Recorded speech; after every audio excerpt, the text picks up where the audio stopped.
clearly you. So take 2. Traffic first from your First Alert Weather and Traffic team on Arizona's Family, CBS 5. Arizona's Family Tournament Update is sponsored by your Valley Toyota dealers.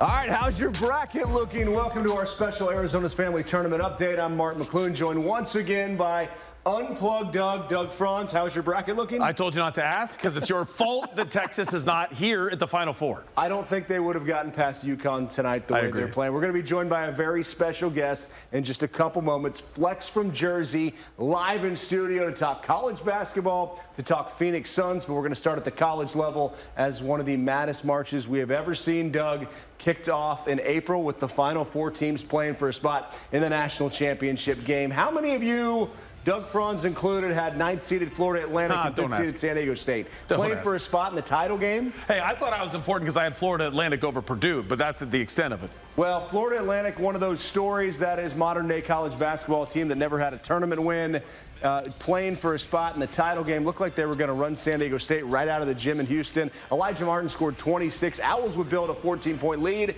I thought they had this thing. Remember, they had it all the way through until the end. I don't want to spoil it, but they only lost the lead once. Well, San Diego State chips away. It became a battle of big shots right here. A jumper. We're tied at 65. The Owls are going to answer. It's Martin again. With the game on the line, look at the move that he busts out here. The up and under with 47 seconds to play. I think this young man's going to be playing in the NBA one day. I love everybody on that team. The catch is, are they all coming back? Because they'll make another run if they do. Well, we have some insight on that. Flex from Jersey in just a moment. But Jadon Lee's going to make it a one-point game right here. And here we go. San Diego State is going to have to defend, and they do. The deflection right here. They get the ball back. The Aztecs have one shot to win it. Lamont Butler in the corner is going to keep the ball and a chance to send his team to the title game. And that is legendary. San Diego State moves on to the title game. Lamont Butler earns his place in NCAA history. San Diego State advances to its first ever title game. The Aztecs trailed by as many as 14 in the second half, completing the 5th largest comeback in Final Four history.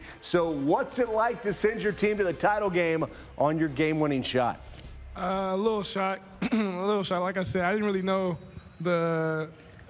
how big it was. You know, we're going to the national championship. That's not things that many people do. So, like I said, I was just happy it went in. It felt good once it left my hands. So, I'm just happy we're in this position.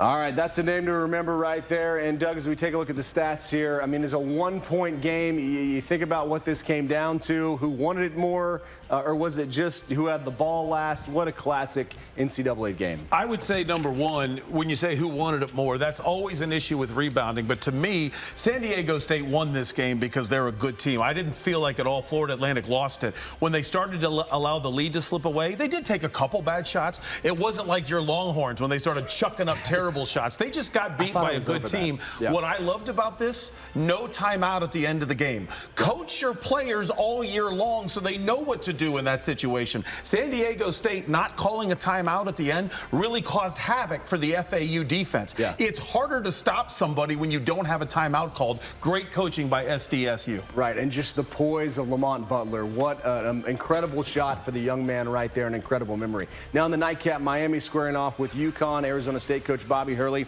his brother Danny's team trying to get Connecticut back to the promised land. Good start. Big man Adam Sanago launching the 3. UConn goes up 9-0, 14-4. But back would come the Canes. Look at Bensley Joseph right here. The up and the under. He cuts the lead to 5. UConn starts to pull away, though, into the first half. And this really capped it here. Tristan Newton is going to find Alex Caravan as the horn sounds right here. UConn goes up 37-24. Second half, though, you thought, okay, the Canes might do to UConn what they did to Texas. Did you think so, Doug? I was wondering whether or not they had a run in them, but the thing that UConn kept doing, there was no space on the floor for Miami. Their spacing was terrible. A little bit of their fault, but a lot of it was the aggression of UConn. And then, of course, they owned the paint. UConn was in the paint all over the place. Yeah, UConn would flex its muscle right here. Bad. Andre Jackson Jr. almost rips the rim off right here. UConn runs away with it. They get the win, 72-59.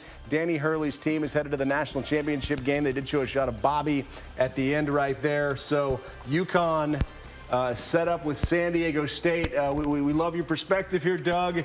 and we want to continue the conversation with a man that Arizona sports fans know well. You've seen him on Zoom here on Arizona's Family, now live in studio. Flex from Jersey, Felix Cruz making the trip in. It's great to see you. Thanks for coming in. How was your day watching college hoops here in Arizona? It was fantastic, but difficult because Nicholas Boyd happens to be someone we're very close to. Very, very strong ties to that family. We've known him since he was a kid. He's a high school teammate of my son. So watching him fall that short, that close to a national championship game was a little heartbreaking, but he played well, and I'm proud of that basketball team. Well, here Didn't he is trail the right game here. until there was 0.0 left. That's Right. crazy. Well, he hit the first shot of the game, a guy who came out really looking to score. You say he's a pretty good scorer, but kind of sacrificing for the team at this point. Yeah, he's a heck of a scorer. This kid led the state of New Jersey as a senior in scoring. And tri-state area, I mean, we got some hoopers out there. So this kid's terrific. He's a scorer, but he's sacrificing his game for the system. Rusty May is a great coach, and he's doing what he had to do to get the team where they are. And he's a starting point guard as a freshman. So Wow. And Florida Atlantic, you look at that story, a school that had not had a tournament win. Are they set up for success here for years to come, in both of your opinion? Unequivocally. Yeah. Unequivocally. These guys are young. Nick Boyd will be back. He's a freshman. Most of that team will be back. Big question here, will the coach be back? This is where it gets interesting. I seen it happen with Shaheen Holloway last year with the St. Peter's run, went on to Seton Hall. This is where it gets interesting. I think they'll stick together, and I think they're going to be a highly ranked team going into the season next year when we get the preseason rankings. And Doug, when you think about this story, is this going to be the norm now in college basketball, a team like Florida Atlantic rising up? A team like that, I think so, because a lot of times it's those teams that are usually together longer. The one thing that worries me about this, though, Mark, the transfer portal, yes, it hurts the big guys, but what's also happening is schools like a Florida Atlantic, maybe not a Florida Atlantic, but other schools, what they're getting is a situation where you'll have such as a minor league. It's almost become, hey, play in the Mid-American Conference, let's say, do well, and now you prove to the big schools, hey, you need me. So then you transfer to a bigger school because you've been able to earn that. So start smaller, no penalty for transferring, move up the ladder. You might see that from the smaller schools, and that would hurt those small schools from sticking together to be able to make a big run. And Flex, you have sources. We know you have sources all over the country. You called the Kevin Durant trade on these very airwaves. So were you able to talk to the folks inside the Florida Atlantic locker room and just get a sense for how they're feeling? I sent a text to Nick Boyd. I didn't get to speak to them directly. I'm waiting for some information, but I will say this. I saw the press conference, Nicholas Boyd and Elijah Martin. Those two guys handled that like pros. They took the loss. They congratulated San Diego State, and they said the new season starts tomorrow. So good for them. They handled it the right way. I'm very excited about this basketball team. Yeah, absolutely. What a story. So, Doug, let's talk about the national championship game real quick. Your excitement level. We've talked about the past couple weeks. We think it's a done deal with UConn, but San Diego State, don't count them out. I'm not counting them out. I would take UConn in this game, and it's the name that we've talked about since you had me on the very first show. I've loved Sanogo all the way. Obviously not enough when I was filling out my bracket, but so if he's going to start adding the three-pointer to his game, okay, now all bets are off. But when I look at Sanogo inside, he's got the footwork to not being a travel machine, although he did get called for one travel, but that was out by the elbow. It wasn't in on the block. He's such a strong force, but he knows when to take it strong, how to make sure he doesn't get into foul trouble. San Diego State has the athleticism. They've got to run. If SDSU wants to win, they've got to run like crazy, but I would take UConn. All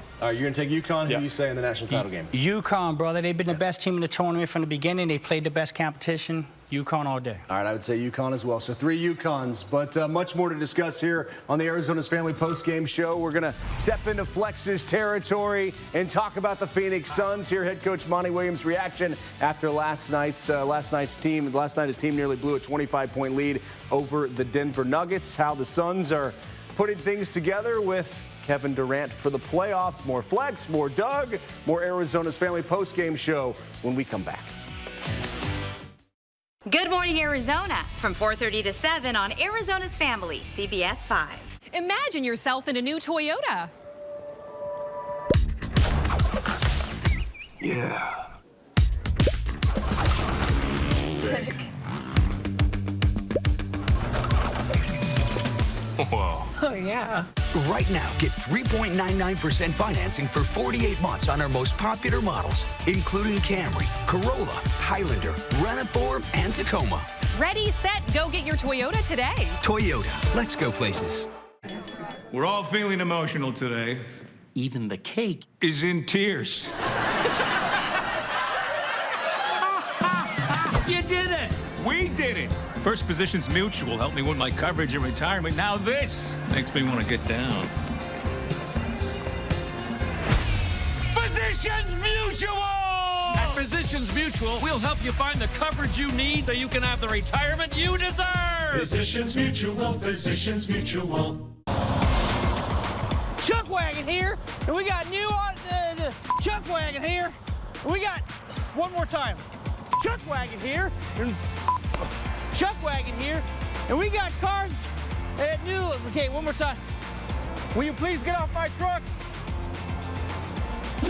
Making commercials is hard, but with 11 brands across 11 locations, Chapman Automotive makes it easy to find your next vehicle. Visit us today or go online at ChapmanAZ.com. So if you're happy and you know it, throw your hands up and show it. If you're happy and you know it, clap your hands. And if you love the life you're living, go ahead and dive right in and shake it like you mean it. Do a little dance. Show me what you got. If you're happy and you know it, clap your hands. Find your happiness in San Diego. In Las Vegas, the most popular food is broccoli. Yeah, that's the only food. They have broccoli smoothies and broccoli pancakes and broccoli ice cream and broccoli hot dogs. And of course, they have raw, unseasoned broccoli Daddy? with stems. I don't want to go to Las Vegas with you and Mommy tomorrow. Oh. Are you sure? Are you sure you don't want to go? It'll be so much fun. I'm just being myself, cool as can be. When I'm being myself, you wish you were me. Sports on The Extra Point. Hear from the players, commentators, and newsmakers. The Extra Point, an Arizona's Family original podcast. Available now. I mean, we just got complacent, got relaxed, and, they didn't. Usually when a team is down guys, those other guys step up to the opportunity and, want to prove themselves, and, those guys did a good job of that tonight. All right, that's Devin Booker after last night's game against the West-leading Denver Nuggets at the Footprint Center. Denver sat 4 regulars, 4 starters last night, including Nikola Jokic and Jamal Murray. The Suns jumped out to a 20-point lead at halftime and extended that to 25 points in the third quarter. But by the final minute, the Nuggets trailed by just 4 until Josh Okogie hit a corner 3 with 45 seconds left to seal the win. And Monty Williams wasn't exactly thrilled with his team's second-half performance. We dropped our standard in the third quarter. That was it. And what I told them was we don't have enough games to do that. We got 5-6 games left. So every time we step on the floor, it's got to be with great attention and intention. We talk about our scale being from 7 to 10, not 1 to 10. And I thought it dropped below 7 in the third quarter. And we gave up so many offensive rebounds and transition buckets. And we only scored 40 points in the second half because we just weren't organized, weren't spaced. All right, so speaking of scales from 1 to 10, concern level about the Suns, optimism being a 10 for the Suns when it comes to making a run here at the NBA championship, heading into the playoffs. Doug, let's start with you. I would go anger is at an 8, concern is at a 4.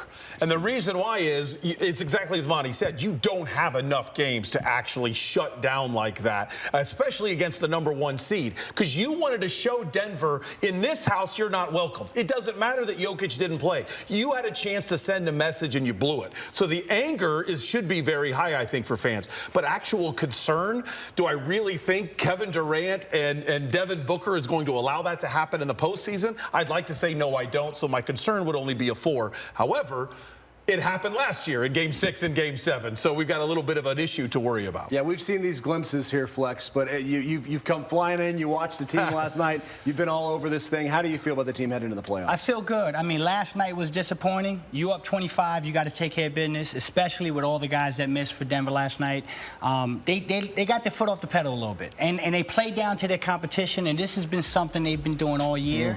This is not the time to do that. I think they'll be okay, though, because this is a veteran basketball team, and I think you'll see a different basketball team in OKC tomorrow. And Mark, I love Monty's reaction to it, too. Right, you got to call out your team. Yes. I mean, you have to lead this team. That's exactly what he does, and call it out and get everybody's attention. So we see the first half versus second half stats right here, and you just think about how long this season is and how much of a grind it can be. I know it's across the studio, so Doug, you might have to get your reading glasses, but it's kind of natural to take your foot off the gas, but I mean, this time of year, man, like every game, every second counts. What do you think the deal is? Are they just trying to still find it with Durant? I think there's a little bit of finding it. My problem is exactly what you said, though. It's the foot on the gas mentality. You're a 4 seed. It's not like you're a 1 seed cruising into this thing, and it's not like there aren't 5 teams right behind you. I mean, I don't think this will happen, but there's still a chance they could fall into the play-in game. So why in the world are you ever taking your foot off the gas right now? This is not the time of year, and you haven't had the season to earn the right to do it. And if I can, double down, when's your championship? You've never even won a championship, so you certainly don't have the right to take your foot off the gas. We need to sit Doug in the locker room to fire this team up. We look at the standings right now, Flex. Who do you want to see in the playoffs? Who do you not want to see? Interesting. Golden State right now is at 5, okay? The Clippers are at 6. If I'm being honest, I don't think Golden State or Phoenix wants to sign up for a 4-5 battle in the first round. Right. Neither team is interested in that. So if I'm answering the question and being truly transparent, it's the Clippers, okay? The Clippers without Paul George, he could potentially miss the first round coming back from the knee injury.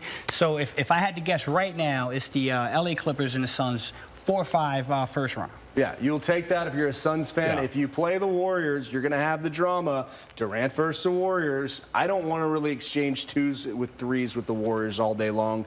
How do you like the Suns' chances against the Warriors, Doug? I'm always nervous against the Warriors. What my dream scenario is the same as Flex. I'd like to see Clippers at the 5, 4-5. And this is another reason why I was so frustrated about last night. I would rather go to Denver. I'm not all that worried about playing the Nuggets in the second round.